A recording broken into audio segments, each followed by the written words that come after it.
पुण्यात्मा, वहां विमुख होने के दो कारण होते हैं। गुरु से विमुख होने के दो कारण होते हैं। एक तो गुरुद्रोही बन जा, और एक वैसे अपना कोई किसी कारण से गुरु के प्रति दोष ना रखकर उन्हें छोड़ जा मार्ग ने, तो उसमें अंतर होता है। गुरुद्रोही जो होते हैं, गुरु में दोष निकाल कर, उस 64 लाख के 64 लाखों ने गुरुजी में दोष नहीं माना था, लेकिन लोक लाज से जाना बंद कर दिया।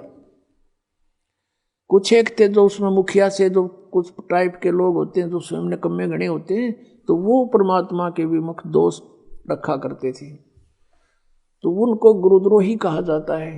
और जो वैसे किसी कारण से विमुख हो जाते हैं तो उनको परमात्मा क्षमा कर देते हैं।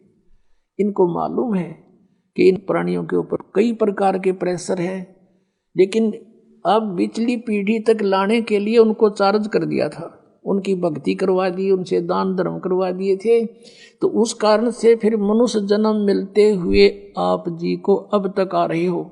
और मनुष्य जीवन से जो आता है प्राणी, और अब भी उसको मनुष्य जीवन प्राप्त है, उसके कर्म भी बहुत अच्छे होते हैं, उसका स्वभाव भी अच्छा होता है, और परमात्मा के बिना वो रह नहीं सकता। तो वो स्थिति आप जी की है।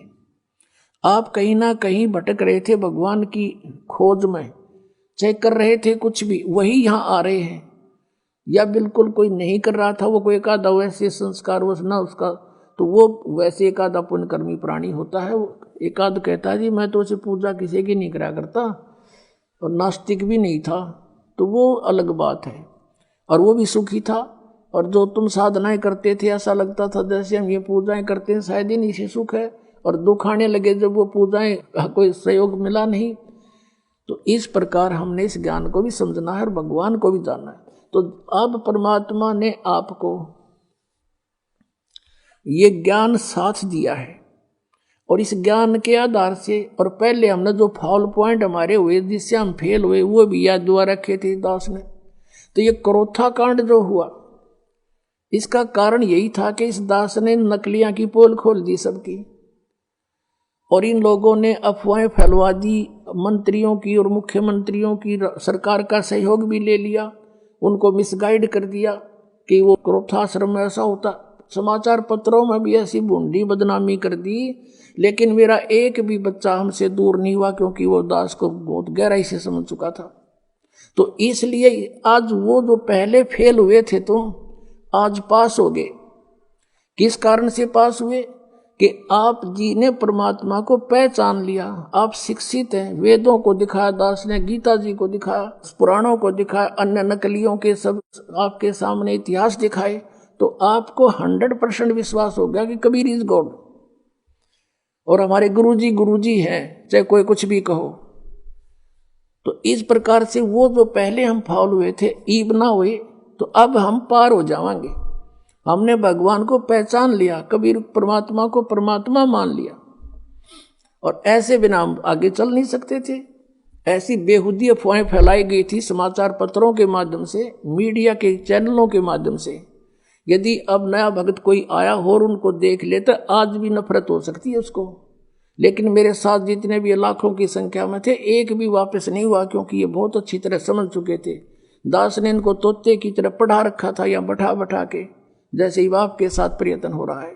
अब जो प्रसंग चल रहा है, जो जन मेरी शरण है ताका हूं मैं दासी, गेल गेल लाग्या फिरूं जब तक धरती आकाशी, जो बच्चा गौ की नजर में यूं साई को संत, भक्तों के पीछे फिरे यू भक्त वत्सल भगवंत।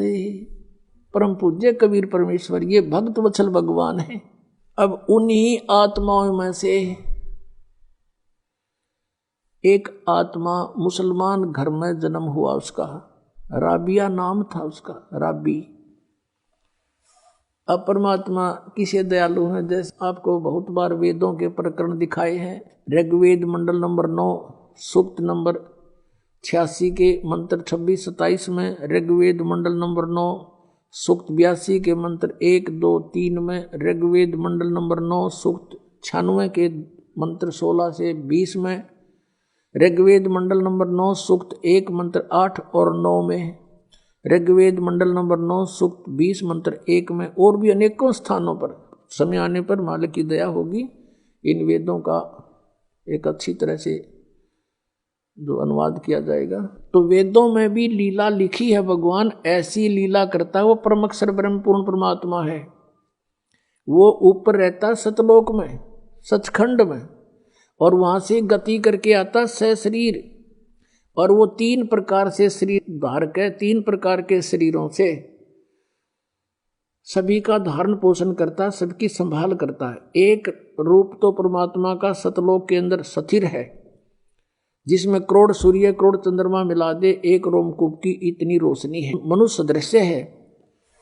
और दूसरी टाइप का जो शरीर मालिक धारण करते हैं, नवजात शिशु का रूप धारण करके प्रकट होते हैं किसी तालाब के ऊपर जल पर, इसलिए उसको नारायण बोलते हैं। हाँ, वो निर्धारित कार्य होता परमात्मा का, किसी संस्कारी हंस वहाँ से कोई उठा ले जाते हैं और वो फिर उस परमात्मा की परवरिश की लीला एक कुंवारी गायों से होती है। वो कुंवारी गायों का दूध पीते हैं और नहीं पीते हैं,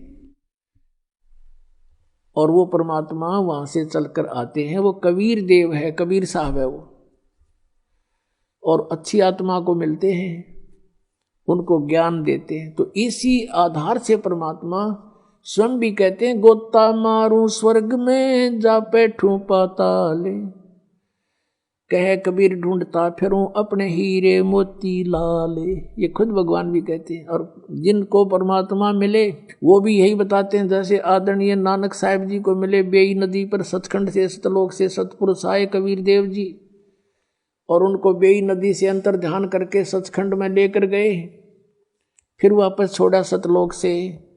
उन्होंने आते ही नौकरी त्याग दी, एक नवाब के यहाँ नौकरी करते थे, और फिर परमात्मा की खोज में बनारस पहुँचे। और जहाँ देखा था ऊपर भी सतलोक में परमात्मा एक जिंदा महात्मा के रूप में आकर नानक साहिब जी को ऊपर लेकर गए थे। अब उसी रूप में परमात्मा सतलोक के अंदर विराजमान, उसी शकल में और उसी रूप में जुल्हे का काम कर रहे बनारस में, काशी में। वहाँ जब जाकर देखा और सचमुच ये तो वो परमात्मा है जो मुझे सचखंड लेकर गया था, सतलोक में देखा था। तब कहा था, फाई सूरत मलुकी वेश ए ठगवाड़ा ठगी देश खरा सियाणा बोता बार, ये दानक रूप रहा करता रे। अब फिर नानक जी की कोई ना सुने, वहाँ जुला इकट्ठे हो गए न, कोई पंजाब था आके बौड़ी बौड़ी बात करे, इस नीरू के पुत्र ने भगवान बतावे। अब कहने का भाव ये है कि जो लीला वेदों में लिखी है कि वो परमात्मा सतलोक से चलकर आता है और यहाँ पृथ्वी पर प्रकट होता है, अच्छी आत्माओं को जा जाकर मिलता है। आदरणीय मलुकदास जी को मिले, आदरणीय दादू साहिब जी को मिले, आदरणीय गरीबदास साहिब जी को मिले, आदरणीय घीसादास साहिब जी को मिले, गांव खेकड़ा जिला मेरठ उत्तर प्रदेश में। आदरणीय गरीबदास साहिब जी को मिले, गांव छुडानी जिला दज्जन हरियाणा में। और गरीबदास जी ने कहा था कि सर्व कला सतगुरु साहिब की हरियाए हरियाणे नू, तुम कहते हो भगवान हमने पाया है कोई नहीं, निराकार है, मैं कह रहा हूँ हरियाए हरियाणे नू। गरीबदास जी कहते हैं मैं कह रहा हूँ हरियाए हरियाणे नू। परमात्मा यहाँ आए थे हमारे पास जब तक हरियाणा बना भी नहीं था, ज्वाइंट पंजाब था, और शब्द बोले गए हरियाए हरियाणे नू। परमात्मा के वचन से ये अलग क्षेत्र हरियाणा बन गया, नहीं तो आज हम इस वाणी को कैसे स्पष्ट करते कि हरियाए हरियाणे नू।